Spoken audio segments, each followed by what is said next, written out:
And so just if I was being sort of like stubborn and thinking of like, okay, if it's only golf carts and like vacation rental cars, or like ATVs, I guess, or I don't know, like, do you have any market size numbers on like annual sales of those vehicles? Yeah, well, I mean, you think about Polaris. Polaris sells 300,000 plus ATVs in North America every year. Harley sells 250,000 motorcycles worldwide.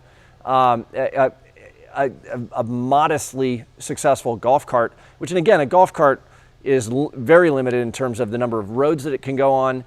It won't get you around your whole community because you can't get on the higher speed expressways.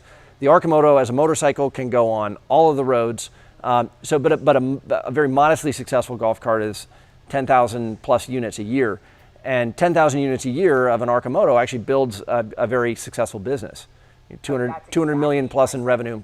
And that's kind of the math I've been doing for my investor side of the company is like, you guys have about 4,000 pre-orders now, which have been climbing nicely, even despite, you guys have had a couple delays to actually, you wanted to get the product right before bringing it to market. So that kind of caused delays. Even in the wake of that, the reservations have grown at a rapid clip. Honestly, I've been pretty impressed.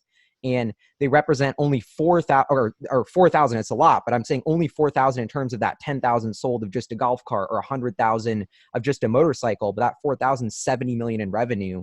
Your company is only worth like 50 or 60 million right now, trading on that. So it's like less than one times. So that's sort of the investment case that gets me excited is like, even if you guys are only, get like to be a niche product, that's still a huge business success story in a lot of ways. That makes me feel more comfortable as an investor of, I believe in the transformative future, but it's like, you don't even need to really get there for this to be a very, very successful company in some ways, or at least get your first taste of success. Yeah, and if you look at the analysts who cover us at this point, whether some value us based on a multiple on pre-order anticipated revenue, and others look at us on the basis of discounted future cash flows from a modest growth scenario, both end up looking good.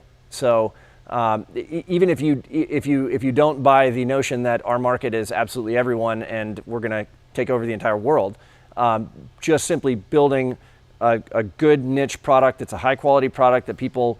So far, the responses to the drive, both from our early customers and our early media reviews, have been incredibly positive. So if you just take the niche case scenario, there's still the potential to build a very successful business there. And you know what I love about Arcimoto is I can see in your face and your voice, you're like bummed about the niche scenario, even though that creates a bigger company, because that's not the mission. And I really, really respect that. Well, the reason we're doing this is because the world is in a very perilous situation right now when it comes to carbon emissions and the future of climate change. There's zero debate about that in the serious scientific community, is that we're in real trouble. And so the point of Arcimoto is to make a meaningful change in that equation. And so, yeah, it's cool to build a good, multi-$100 million company cranking out product, but we certainly have aspirations that are bigger than that in terms of impact.